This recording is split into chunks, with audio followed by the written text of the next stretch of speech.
कहानी की शुरुआत होती है साल 1973 में, जहां जापान के लोग एक भयानक हमले से दहशत में जी रहे थे। हर तरफ आम लोग जलती हुई गिरती हुई बिल्डिंग से जान बचाकर भाग रहे थे। उस समय कोसुके नाम का एक छोटा लड़का हैरान होकर दूर आसमान की तरफ देख रहा था। दरअसल इस दुनिया में काइजू नाम के भयानक मॉन्स्टर्स हमेशा आतंक मचाते रहते हैं। तभी अचानक एक बड़ा सा आग का गोला उड़ते हुए एक मॉन्स्टर से टकराया और उसे जमीन पर गिरा दिया। उसी समय गमीरा नाम का एक बहुत बड़ा टर्टल युद्ध के मैदान की तरफ बढ़ने लगा। आसमान में उड़ रहे मॉन्स्टर्स ने लेजर बीम की मदद से गमीरा पर हमला किया, जिसके बाद वो दर्द के मारे जोर से चिल्लाने लगा। आसमान में मौजूद दूसरे काइजूज लगातार टर्टल पर हमला कर रहे थे। इधर गमीरा उस खतरनाक हमले से जमीन पर गिर गया और सारे उड़ते हुए मॉन्स्टर उसे खत्म करने के लिए उस पर टूट पड़े, मानो वो उसके टुकड़े टुकड़े कर देना चाहते हो। लेकिन तभी वो बड़ा सा टर्टल फिर से खड़ा होने में कामयाब रहा, मगर दुश्मनों के भयंकर हमले रुकने का नाम नहीं ले रहे थे, जिसकी वजह से उस टर्टल ने अपनी सारी एनर्जी चार्ज करनी शुरू कर दी। इसके बाद गमीरा धीरे धीरे सूरज की तरह चमकने लगा और आखिरकार एक इतना बड़ा धमाका हुआ कि सारे दुश्मनों के साथ साथ वो खुद भी खत्म हो गया। उसने इंसानों के लिए अपनी जान का बलिदान दे दिया। इस घटना के कई साल बाद कोसुके अब जवान हो चुका था। उसका एक बेटा भी था जिसका नाम है तोरू। आज वो अपने बेटे के साथ अपनी पत्नी की कब्र पर गया। कोसुके ने तोरू से कहा कि उसकी माँ अब स्वर्ग में है, लेकिन तोरू का ऐसी चीजों पर यकीन नहीं था। उसके हिसाब से उसकी माँ बस अपनी कब्र में एक हड्डियों का ढेर बन चुकी है और कुछ नहीं। खैर अगले दिन स्कूल में स्विमिंग लेसन्स के लिए जाते वक्त तोरू की नजर पानी के उस पार मौजूद एक आइलैंड से आ रही रोशनी पर पड़ी, जो लगातार ऐसे चमक रही थी जैसे उसे बुला रही हो। तब तोरू ने स्कूल बंक करने का फैसला किया और उस रोशनी की तरफ निकल पड़ा। फिर कुछ देर बाद वो तैरकर आइलैंड के नीचे तक पहुंच गया। फिर वो चट्टानों पर चढ़ा और धीरे धीरे उस चमकती चीज की तरफ बढ़ने लगा। असल में एक बड़ा सा अंडा था जो एक चमकते हुए पत्थर के ऊपर रखा हुआ था। अब तोरू उन दोनों चीजों को ध्यान से देख ही रहा था कि अचानक अंडा टूटने लगा और उसमें से एक छोटा सा टर्टल बाहर निकला। तब तोरू ने तुरंत क्रीचर की मदद की और देखते ही देखते उस अजीब जानवर से दोस्ती कर ली। लेकिन तभी उसने ध्यान दिया कि टर्टल के पेट पर एक खास तरह का पैटर्न बना हुआ है। फिर तोरू उसे घर ले आया और उसका नाम टोटो रख दिया। लेकिन उसने कभी सोचा भी नहीं था कि सिर्फ एक दिन में वो जानवर इतनी तेजी से बड़ा होने लगेगा। खैर सुबह जब तोरू के पिता उसका कमरा साफ करने आए तो वो टर्टल को उनसे छुपाने की कोशिश करने लगा, लेकिन अगले ही पल वो दंग रह गया क्योंकि टर्टल किसी तरह हवा में उड़ रहा था। उसी समय तोरू की पड़ोसन माए ने ये सब कुछ देख लिया और डर के मारे चीख पड़ी, जिसकी वजह से वो जानवर घबरा कर जल्दी से उड़ता हुआ तोरू के पास चला गया। तोरू ने भी वक्त रहते उसे पकड़ लिया। फिर उसने तुरंत माए को चुप रहने को कहा और वो दोनों मिलकर टर्टल को तोरू के पिता से छुपाने में कामयाब हो गए। इसके बाद कोसुके कंफ्यूजन में वहाँ से चला गया। इसके बाद तोरू ने माई को वो टर्टल दिखाया। माई ये देखकर हैरान रह गई कि ये टर्टल हवा में ऐसे उड़ रहा है जैसे इसके नीचे कोई जेट पैक लगा हुआ हो। इसके बाद तोरू ने फैसला किया कि वो अपने सारे दोस्तों को भी इस क्रीचर के बारे में बताएगा। तभी लड़के उड़ते हुए टर्टल को देखकर हक्के बक्के रह गए और अब वो सभी उसके दोस्त बनना चाहते थे। लेकिन माए थोड़ी बड़ी थी, उसे बच्चों की लापरवाही बिल्कुल पसंद नहीं आई क्योंकि उसके हिसाब से टोटो खतरनाक हो सकता है। फिर उसने तोरू को गमीरा के बारे में एक रिपोर्ट दी और बताया कि तुम्हारा पेट काफी हद तक इससे मिलता है, उसके पास भी उड़ने की पावर्स थी। फिर माए ने उससे कहा कि वो क्रीचर को छोड़ दे, लेकिन तोरू बिल्कुल भी मानने को तैयार नहीं था। उसके लिए तो टोटो सिर्फ एक मासूम पेट था, कोई भयानक मॉन्स्टर नहीं। लेकिन कुछ ही दिनों में ये बात गलत साबित हो गई क्योंकि टोटो बहुत ज्यादा तेजी से बड़ा होने लगा और धीरे धीरे इतना बड़ा हो गया कि तोरू अपने घर पे तो नहीं रख सकता उसे। मजबूरन तोरू को अपने दोस्तों के साथ मिलकर उस जानवर को उनके खुफिया अड्डे तक ले जाना पड़ा। सभी लड़के अपने टॉर्टॉइस को इतनी तेजी से बढ़ता देखकर काफी हैरान थे, लेकिन माए अब भी उसकी असलियत को लेकर परेशान थी। उसने एक बार फिर से तोरू को समझाने की कोशिश की कि ये खतरनाक हो सकता है, मगर तोरू अब भी ये मानने को तैयार नहीं था कि टोटो ही गमीरा है। वो ये तो बिल्कुल भी नहीं चाहता था कि उसका पालतू टॉर्टॉइस भी गमीरा की तरह मारा जाए। पर तब माए ने इमोशनल होकर कहा कि मैं हमेशा तुम्हारा ख्याल नहीं रख सकती, दिमाग से काम लेना, ठीक है। इतना कहकर वो भाग गई और तोरू को समझ नहीं आया कि ये इतना इमोशनल क्यों हो गई थी। खैर अगले दिन तोरू को सच्चाई का पता चला जब उसने माई को स्कूल जाते देखा। उसे पता चला कि उसके माँ बाप उसकी तबीयत को लेकर काफी परेशान थे। असल में बहुत जल्द माई की एक हार्ट सर्जरी होने वाली है और अगर कुछ भी गलत हुआ तो उसकी जान जा सकती है। माई के परिवार को देखते हुए तोरू को अपनी मरी हुई माँ याद आने लगी और पहली बार उसे महसूस हुआ कि वो कितना दिल से चाहता है काश उसकी माँ जिंदा होती। इसके बाद तोरू ने वो लाल पत्थर उठाया जो उसे टोटो के साथ मिला था और उसने फैसला किया कि वो ये माई को देगा। उसे ये उम्मीद थी कि शायद ये सर्जरी के दौरान उसकी रक्षा करेगा और उसे जिंदा रखेगा। माई ने पत्थर लेते हुए तोरू का शुक्रिया अदा किया और वादा किया कि वो ठीक होने के बाद पत्थर वापस कर देगी। लेकिन उसके दिल में एक अजीब सा डर था, जैसे कुछ बहुत बुरा होने वाला हो। खैर अगले दिन जब तोरू अपने खुफिया अड्डे पर गया तो वहाँ पहुंचकर भौचक्का रह गया क्योंकि टोटो बिल्डिंग से गायब हो चुका था। तभी तोरू और उसके दोस्त मिलकर टोटो को हर जगह ढूंढने लगे, लेकिन वो चाहे जितनी कोशिश कर लें उन्हें टोटो कहीं नहीं मिला। साथ ही उन्हें इस बात का बिल्कुल अंदाजा नहीं था कि खतरा बहुत तेजी से उनकी तरफ बढ़ रहा था। इसके बाद हम समुद्र में एक आदमी को देखते हैं जो अपनी जान बचाने की कोशिश कर रहा था क्योंकि उसकी शिप तबाह हो चुकी थी। तभी उसने देखा कि पानी के नीचे कुछ अजीब हो रहा है, चीजें ऊपर की तरफ उठने लगी हैं। ये देखते ही वो तुरंत तैरकर दूर भागने की कोशिश करने लगा, लेकिन अगले ही पल कोई चीज उसे पानी के अंदर खींच ले गई और पीछे सिर्फ खून रह गया। इसके बाद नेवी को तुरंत इस घटना की खबर दी गई और सभी गुमशुदा लोगों की तलाश शुरू हुई। लेकिन जल्द ही उन्हें इस हादसे की डरावनी सच्चाई का पता चला। पूरे शहर में सायरन बजने लगे और लोग अपनी जान बचाने के लिए पागलों की तरह भागने लगे। वहीं दूर से तोरू ने भी शहर में हो रही तबाही को देखा। उसी समय कोसुके वक्त रहते बच्चों तक पहुंच गया और उन्हें खतरे से दूर ले जाने के लिए सबको सीढ़ियों से नीचे उतारने लगा। हर तरफ अफरा तफरी मची हुई थी और भीड़ में अचानक तोरू का एक दोस्त गिर पड़ा। तोरू उसकी मदद के लिए आगे बढ़ा, लेकिन तभी एक बहुत बड़ा कंक्रीट का टुकड़ा हवा में उड़ता हुआ वहाँ पर आ गया। उसने बहुत से लोगों को कुचल दिया। ये हमला एक भयानक काइजू ने किया था जिसका नाम है जीडस। उसका शरीर बहुत ज्यादा बड़ा था। जीडस धीरे धीरे लोगों की तरफ बढ़ने लगा और उसने अपना दानव जैसा मुंह खोल दिया, मानो जमीन पर पड़े इंसान तो उसके लिए खाना हो। वो लोगों को कच्चा चबा रहा था। खुशकिस्मती से तोरू ने देखा कि उसका दोस्त अभी भी जिंदा है। उसके पिता ने बच्चों को वहीं रुकने को कहा और खुद संभल कर उस लड़की की तरफ बढ़े। ओसुगे ने लड़के को अपने कंधे पर उठाया ही था कि तभी काइजू सीधा उनकी तरफ झपटा। लेकिन तभी अचानक एक दूसरा जानवर बीच में आ गया। उसे देखकर कोसुके एकदम चौंक गया। उसके पीछे एक बड़ा सा टर्टल जैसा मॉन्स्टर खड़ा था जो गुस्से में अपने दुश्मन पर गरज रहा था। कोसुगे ने तुरंत पहचान लिया कि वो जानवर बिल्कुल गमीरा जैसा था जो लोगों को बचाने के लिए आया था। इधर जीडस गुस्से में गुर्राने लगा,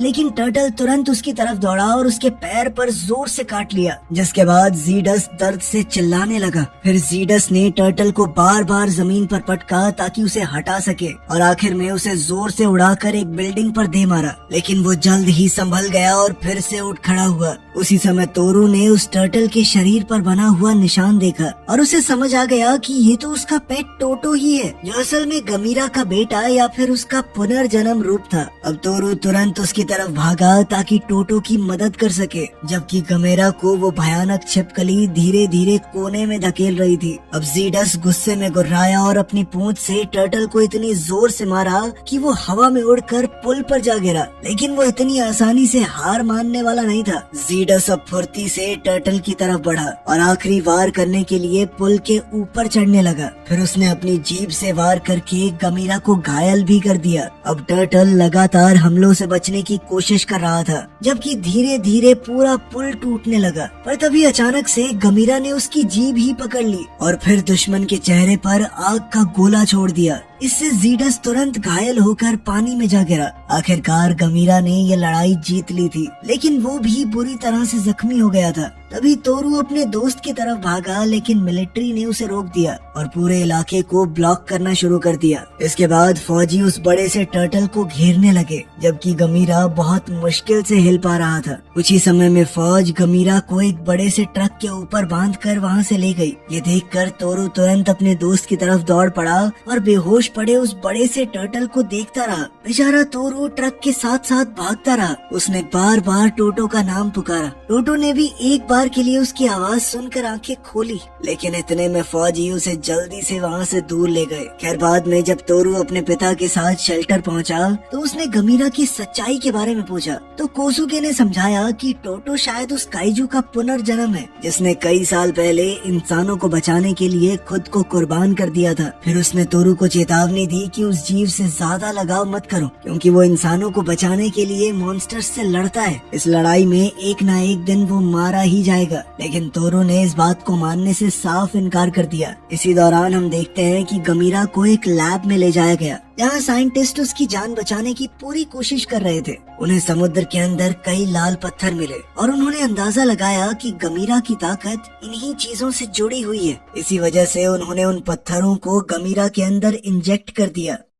वहीं दूसरी तरफ तोरू को माई के पेरेंट्स का फोन आया। उन्होंने बताया कि ऑपरेशन के बाद से माई नींद में अजीब अजीब बातें कर रही है। दरअसल माई का गमीरा के साथ एक जादुई कनेक्शन बन गया था और उसे एहसास हुआ कि गमीरा को पूरी तरह ठीक होने के लिए उस चमकते हुए पत्थर की जरूरत है। जैसे ही तोरू को ये समझ आया कि गमीरा को मदद चाहिए, वो तुरंत अपने दोस्तों के साथ माई से वो पत्थर लेने निकल पड़ा ताकि वो गमीरा की शक्तियाँ उसे लौटा सके। सुबह जब कोसुके की नींद खुली तो उसने देखा कि उसका बेटा गुड बाय लेटर लिख कर गया है। ये देखते ही वो तुरंत तोरू के पीछे निकल पड़ा। इसी बीच साइंटिस्ट उस बड़े से टर्टल को ठीक करने की पूरी कोशिश कर रहे थे, लेकिन वो समझ नहीं पा रहे थे कि उनका तरीका काम क्यों नहीं कर रहा। तभी अचानक काइजू ने अपनी आंखें खोल दी क्योंकि उसे महसूस हो गया था कि ज़ीडस समुद्र को पार करता हुआ लोगों की तरफ बढ़ रहा है। उसी समय डॉक्टर्स को तुरंत खबर मिली कि लिजर्ड काइजू सीधा उनकी बिल्डिंग की तरफ बढ़ रहा है, लेकिन ये साफ दिख रहा था कि गमीरा अभी युद्ध के लिए तैयार नहीं है। तभी अचानक एक बहुत बड़ी पूंछ बिल्डिंग की दीवारों को तोड़कर अंदर घुस गई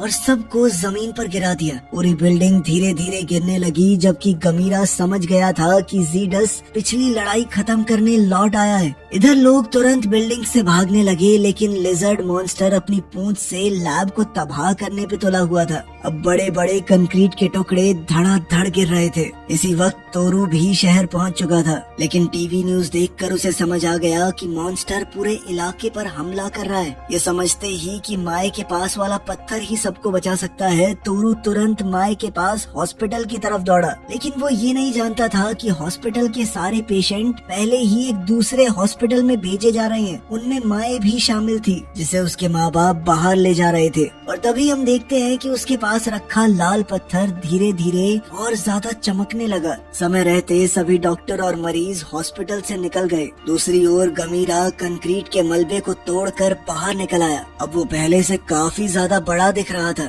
वो गुस्से में उस बड़ी सी छिपकली पर दहाड़ा। दूसरी तरफ उसका दुश्मन पूरे शहर को तबाह करने में लगा हुआ था। हर तरफ लोगों में अफरा तफरी मची हुई थी। हर तरफ बिल्डिंग गिर रही थी। सिविलियंस अपनी जान बचाकर भाग रहे थे। इधर ज़ीडस भागते हुए लोगों की तरफ बढ़ा और सबको निगलने ही वाला था कि तभी अचानक गमीरा ने उसे जोर से टक्कर मारकर गिरा दिया। वो विशालकाय टर्टल एक बार फिर से इंसानों को बचाने के लिए आ चुका था। तभी दुश्मन गुस्से से दहाड़ा और पूरी ताकत से गमीरा को पीछे धकेलने लगा। फिर कुछ ही पलों में वो भारी पड़ने लगा और टर्टल को जमीन पर पटक दिया। ये सब तोरू के बिल्कुल सामने हुआ। तभी तोरू जोर से अपने दोस्त का नाम चिल्लाने लगा और उसकी आवाज ने टर्टल को दोबारा लड़ने की हिम्मत दी। हालांकि उसका दुश्मन उसे लगातार बुरी तरह पीटता रहा। तब तोरू समझ गया कि उसके पास ज्यादा वक्त नहीं बचा, इसीलिए वो तुरंत हॉस्पिटल की तरफ दौड़ पड़ा और आखिरकार सबवे स्टेशन पहुंच गया, जहां वो भीड़ की उल्टी दिशा में भागता रहा। इसके बाद सभी लड़के हॉस्पिटल बिल्डिंग तक पहुंच गए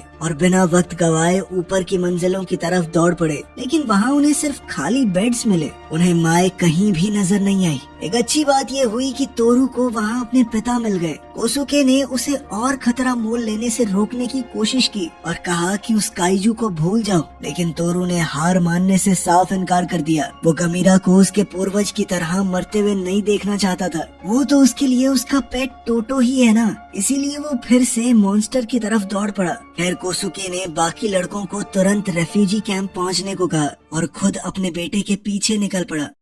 दूसरी तरफ माई एक आम हॉस्पिटल में आराम कर रही थी। वहीं दूर से वो उन काइजूस की भयानक लड़ाई देख रही थी, लेकिन वो टोटो की मदद करने के लिए कुछ भी नहीं कर पा रही थी। वो बेड से उठकर टोटो की तरफ जाने की कोशिश करने लगी, लेकिन उसके माँ बाप ने उसे तुरंत रोक दिया। वो अपनी बेटी की भावनाएं समझ ही नहीं पा रहे थे। फिर जब सारी उम्मीदें टूटने लगी, तब माई की नजर एक और लड़की पर पड़ी, जो शायद किसी जादुई शक्ति से उसकी बात समझ गई थी। उसने वादा किया कि वो चमकता पत्थर उस बड़े टर्टल तक पहुंचाएगी। फिर वो लड़की तुरंत बिल्डिंग से बाहर भागी और काइजूस के युद्ध के मैदान की तरफ दौड़ने लगी, जबकि बाकी लोग जान बचाकर उस इलाके से दूर भाग रहे थे। उधर दोनों मॉन्स्टर्स के बीच में लड़ाई और ज्यादा खतरनाक होती जा रही थी। गमीरा पूरी तरह दुश्मन के दबाव में आ चुका था और जीडस ने अपनी लंबी जुबान से उसके शरीर को छेद दिया था, जिससे वो टर्टल दर्द के मारे चीख उठा। साथ ही जीडस अपनी पूंछ से लगातार गमीरा पर वार करता रहा, लेकिन गमीरा भी किसी भी हालत में हार मानने को तैयार नहीं था। आखिरकार जीडस ने टर्टल को जमीन पर गिरा दिया और बिना रहम किए उसे पीटना शुरू कर दिया। लेकिन उसी पल में गमीरा को पलटवार करने का मौका मिल गया। उसने अपने दुश्मन को जोर से काट लिया और छोड़ने को तो वो तैयार ही नहीं था, जिससे वो लिजर्ड मॉन्स्टर जोर जोर से चीखने लगा। पर उसने भी हार नहीं मानी। वो टर्टल को जमीन पर घसीटता हुआ एक बिल्डिंग पर चढ़ने लगा और धीरे धीरे गमीरा को हवा में उठा दिया। अचानक वो नीचे गिरा और अपनी पूंछ की मदद से टर्टल को इतनी जोर से फेंका कि वो सीधा एक बड़ी सी बिल्डिंग में जाकर घुस गया। तभी तोरू ने देखा कि उसका दोस्त खतरे में है और वो जोर से गमीरा का नाम चिल्लाने लगा, लेकिन उसे बिल्कुल अंदाजा नहीं था कि इंसानों के हाथों मदद बहुत तेजी से उसकी तरफ आ रही है। हम देखते हैं कि लाल पत्थर लेकर भाग रही लड़की भीड़ के बीच में फंस गई, लेकिन फिर वो पत्थर लेकर एक दूसरा लड़का निकल लिया। फिर कुछ देर बाद एक पुलिस ऑफिसर ने उस बच्चे को पकड़ लिया और उसकी जान बचाने की कोशिश करने लगा, लेकिन लड़के ने वो पत्थर एक और बच्चे को पकड़ा दिया जो वहाँ से गुजर रहा था। उसने भी बिना डरे मिशन की जिम्मेदारी अपने कंधों पे ले ली। इसी तरह लाल पत्थर बार बार एक इंसान से दूसरे तक गुजरता हुआ गमीरा तक पहुँचने की कोशिश कर रहा था। सभी बच्चे मिलकर इंसानियत को बचाने के लिए साथ काम कर रहे थे। आखिरकार वो पत्थर तोरू के दोस्तों तक पहुँच गया और वो उसे तोरू के पास ले आए। जैसे ही तोरू ने पत्थर हाथ में लिया, वो तुरंत समझ गया कि अब उसे क्या करना है। उसने ऊपर बिल्डिंग की तरफ देखा जहाँ गमीरा अब भी फंसा हुआ था। फिर तोरू ने वादा किया कि वो इस बार उसे मरने नहीं देगा। उसके जज्बे को देखते हुए उसके पिता ने भी उसकी मदद करने का फैसला किया और दोनों एक साथ बिल्डिंग की तरफ दौड़ पड़े। वहीं दूसरी तरफ जीडस भी बिल्डिंग पर चढ़ने लगा, क्योंकि वो हमेशा के लिए गमीरा का काम तमाम करना चाहता था। जीडस जल्द ही गमीरा के पास पहुंच गया और अपनी लंबी जुबान से उस पर हमला कर दिया, जिससे टर्टल दर्द से तड़प उठा। तभी तोरू और उसके पिता भी बिल्डिंग के अंदर पहुंच गए। फिर कोसुके रास्ते में पड़े मलबे को हटाने लगा ताकि उसका बेटा गमीरा तक पहुंच सके। तोरू बिना रुके सीढ़ियों की तरफ भागा और आखिरकार उस कमरे तक पहुंच गया जहां गमीरा फंसा हुआ था।